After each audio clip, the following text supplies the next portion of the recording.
اعوذ باللہ من الشیطان اللعین الرجیم بسم اللہ الرحمن الرحیم الحمد للہ رب العالمین وصلی اللہ علی سیدنا محمد وآلہ الطیبین لا سیما علی بقیت اللہ فی الارضین ولعن دائم علی اعدائہم اجمعین وبعلمک الذی احاط بکل شیء۔ آج کی عبارت یہ ہے کہ اے خدا تجھے واسطہ ہے تیرے علم کا، جس علم نے ہر شے کا احاطہ کیا ہوا ہے۔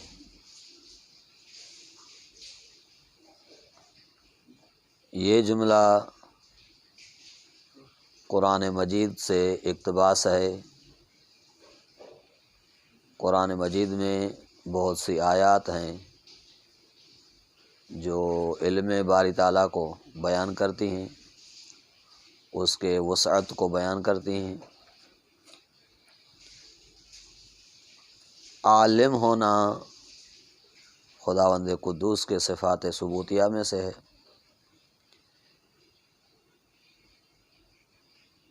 ہم اس کے ذیل میں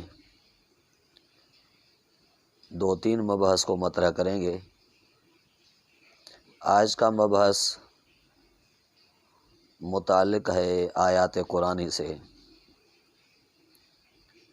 کہ آیات قرآنی میں علم خدا کی وسعت کیا بیان کی گئی ہے۔ بہت سی آیات ہیں کہ ہم ان میں سے چند آیات کی طرف اشارہ کریں گے۔ آیت اول سورہ بقرہ 235 آیت کا نشان۔ وَاعْلَمُوا أَنَّ اللَّهَ يَعْلَمُ مَا فِي أَنفُسِكُمْ۔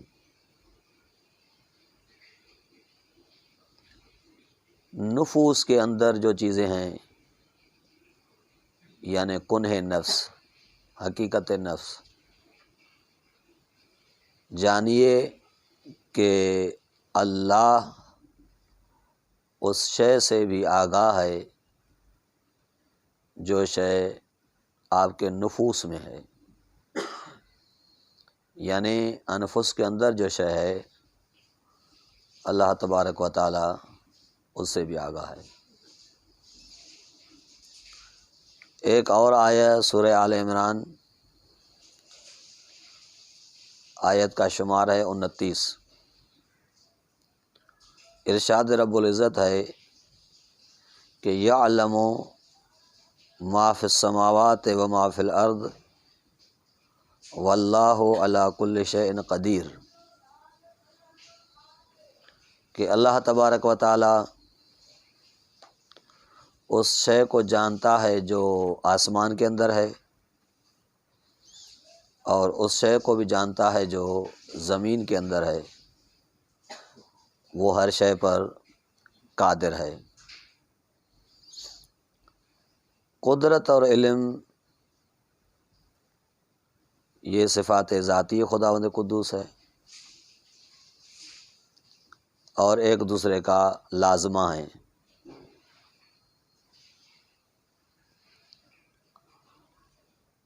علم کا لازمہ قادر ہونا ہے، قادر کا لازمہ عالم ہونا ہے۔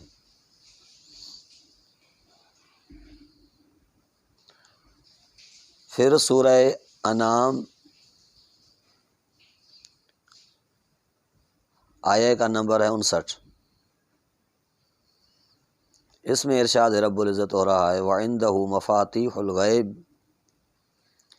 لَا يَعْلَمُهَا إِلَّا هُوَ وَيَعْلَمُ مَا فِي الْبَرِّ وَالْبَحْرِ وَمَا تَسْقُطُ مِنْ وَرَقَةٍ،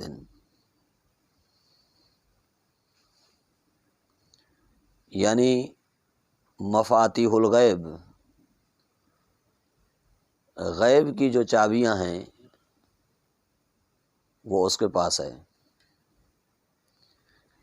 اور اس کے علاوہ کوئی اس غیب کو نہیں جانتا۔ وہ اس شے کو بھی جانتا ہے جو خشکی میں ہے، اور اس چیز کو بھی جانتا ہے جو دریاؤں میں ہے، اور کہاں بھی کوئی درخت کا پتا گرتا ہے تو اسے معلوم ہوتا ہے۔ وما تسقط من ورقۃ، وہ بھی اسے معلوم ہوتا ہے۔ پھر اس کے بعد سورہ توبہ آیت نمبر 78 ارشاد ہو رہا ہے کہ الم یعلم ان اللہ یعلم سرہم و نجواہم،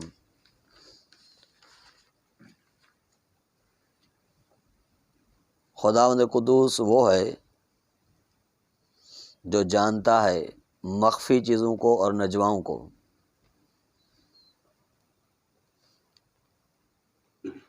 اور وہی علام الغیوب ہے، غیب کا زیادہ علم رکھنے والا۔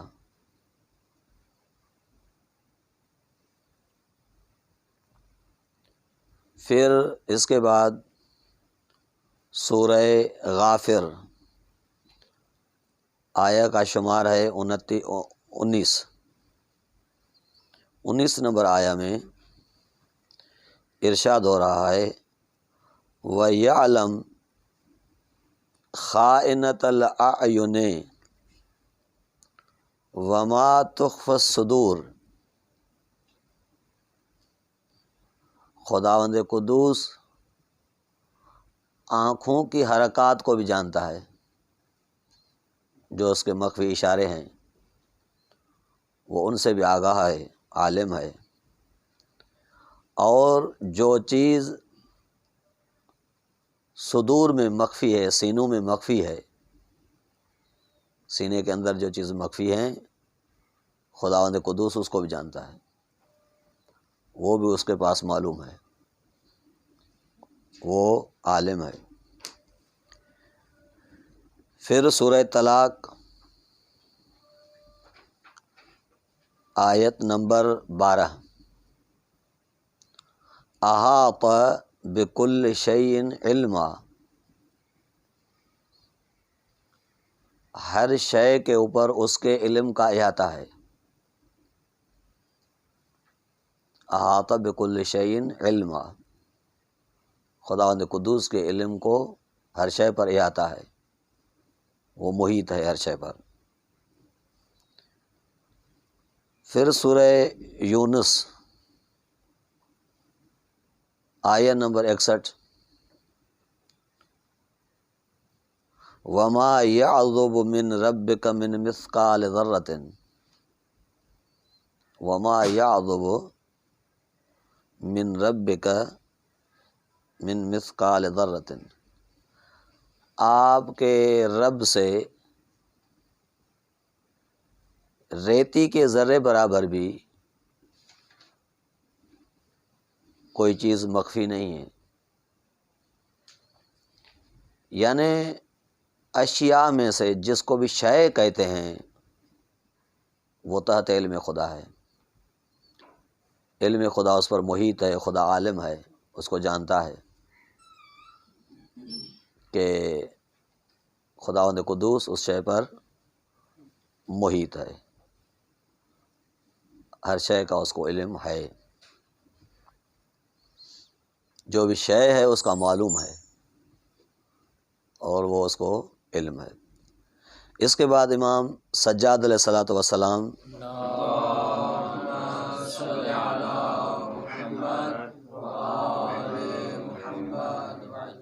کی دعائے شریف ہے صحیفہ سجادیہ میں، لمبی دعا ہے، ہم تھوڑا سا حصہ اس سے عرض کریں گے یہاں پر۔ سبحانک تری ما فی قعر الماء، پاک ہے تیری ذات جو تو دیکھتا ہے اس شے کو جو سمندر کے تہ میں ہے۔ تہہ سمندر میں آپ کو چیز دکھائی دیتی ہے۔ سبحانک تسمع انفاس الحیتان، پاک ہے تیری ذات جو تو دریاؤں میں رہنے والی مچھلیوں کے سانس بھی سنتا ہے۔ جو مچھلیاں سانس لیتی ہیں تو وہ بھی سن سکتا ہے۔ فی قور البحار، سبحانک تعلم وزن السماوات، پاک ہے تیری ذات